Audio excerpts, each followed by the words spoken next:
দ্বিতীয় ভাগটি হলো হুরুফে মুতাশাবিহাত বা আয়াতে মুতাশাবিহাত।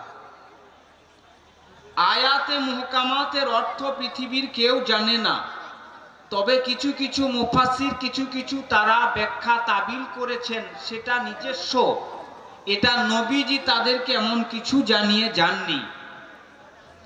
ফাআম্মাল্লাযীনা ফি কুলুবিহিম যায়গুন, যাদের অন্তরে বক্রতা আছে, যাদের অন্তর টেড়া, ফায়াত্তাবিউনা মা তাশাবাহা মিনহু ইবতিগাআল ফিতনা ওয়া ইবতিগা তাবিলিহি, যাদের অন্তর টেড়া, যাদের অন্তরে বক্রতা আছে, তারা এই মুতাশাবি আয়াতগুলির পিছনে পড়ে থাকে, তার ব্যাখ্যা বিশ্লেষণ করার চেষ্টা করে, তার তাবিল করার চেষ্টা করে।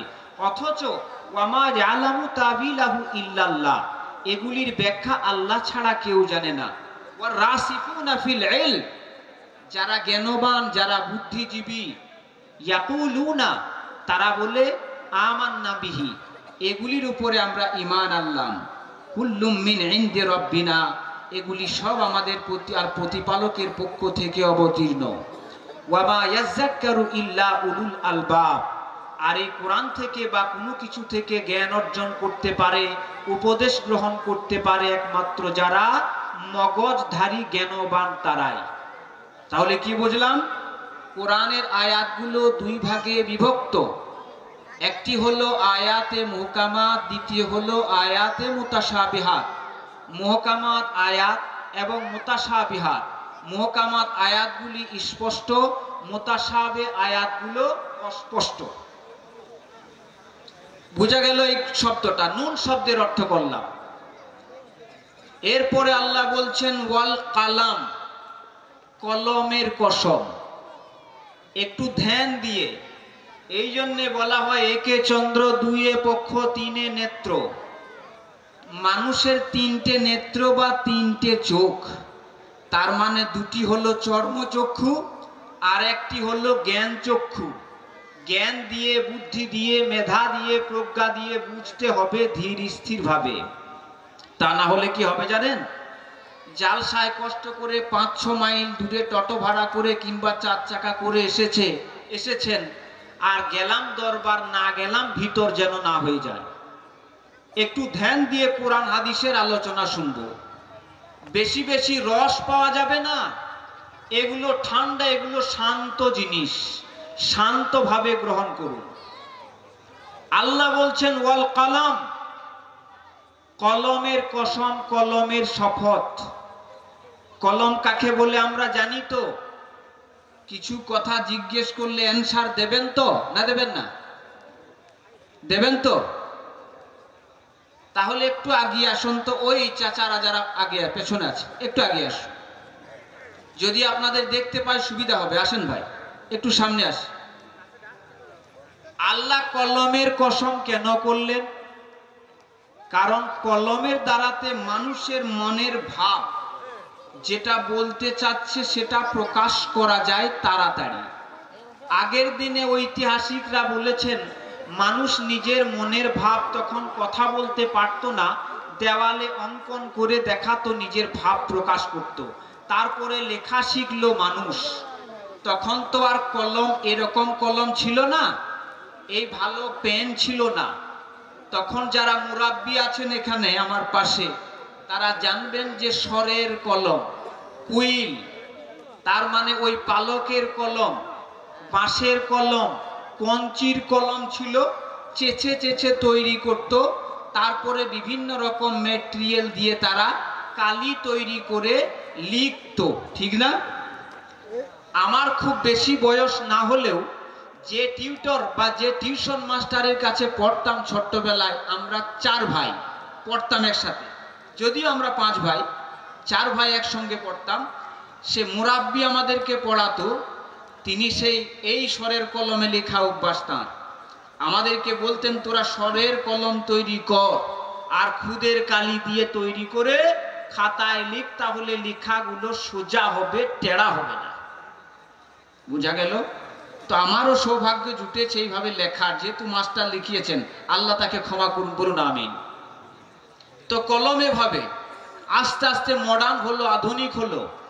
তো আল্লাহ এখানে কোন কলমের কসম খেয়েছেন এটা তো জানা দরকার।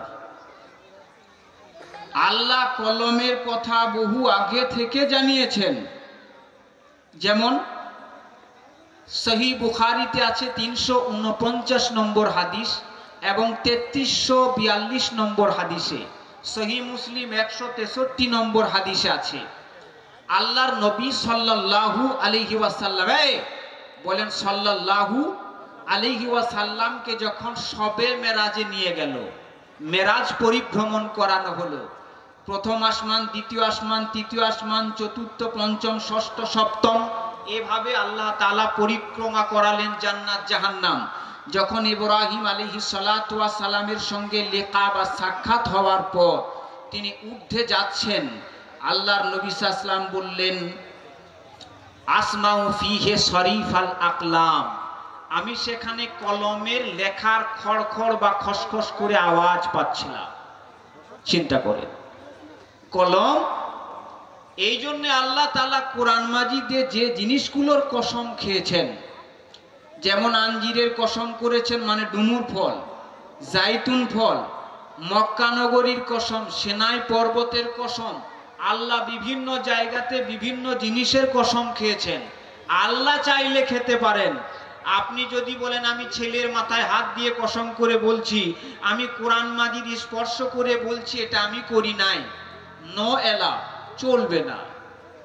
একমাত্র আল্লাহর জন্য মানুষ কসম খাবে। আর আল্লাহ যে কোনো সৃষ্টি জীবের কসম খেতে পারেন, যেহেতু আল্লাহর কোনো আল্লাহ নেই আর আমাদের যেহেতু আল্লাহ আছেন, তাই আমরা একমাত্র আল্লাহর কসম খাবো। কোরআন মাজিদেরও কসম খাওয়া যাবে না। তো আল্লাহ বলেন ওয়াল কালামে, কলমের শপথ করে আমি বলছি। হযরতে আবু হুরায়রা রাদিয়াল্লাহু তাআলা আনহু বলেন, এই হাদিসটি আছে 5076 নম্বর হাদিস সহিহ বুখারীতে। আবু হুরায়রা বলেন কুলতু ইয়া রাসূলুল্লাহ, আবু হুরায়রা বললেন হে আল্লাহর রাসূল, ইন্নী রাজুলুন শাবুন, আমি একজন তরতাজা নওজোয়ান, একজন যৌবন কালে উপনীত হয়েছে, আমি একজন জোয়ান মানুষ। খাশিতু আলা নাফসি, আমি আমার আত্মার উপরে, নিজের উপরে ভয় পাচ্ছি। আল আনাতা, না জানি আমার দ্বারা কোনো পাপ সংগঠিত হয়ে যায়, আমি ভয় পাচ্ছি। আমি যে একজন যুবক, ওয়ালা আজিদু মা আতাজাওয়াজু বিহিন নিসা, আর আমার কাছে তেমন সামর্থ্য নেই মহিলাদেরকে মোহর দিয়ে বিবাহ করার মতো। তো ইয়া রাসূলুল্লাহ, আমি কি করব? আর আমি একজন যুবক, আমার যৌন তাড়না আছে, অথচ আমার মোহর দেওয়ার মতো সামর্থ্য নেই। আল্লাহর নবী চুপ থাকলেন। আবু হুরায়রা দ্বিতীয়বার কথাটা রিপিট করলে, দ্বিতীয়বার নবীজি চুপ থাকলেন। তৃতীয়বার রিপিট করলেন। চতুর্থবার যখন রিপিট করা হলো, নবী বললেন ইয়া আবু হুরায়রা, শোনো আবু হুরায়রা, জাফাল কালামু বিমা আনতা লাকিন, তোমার ভাগ্যলিপি লেখা হয়ে গেছে, তোমার যা হবে।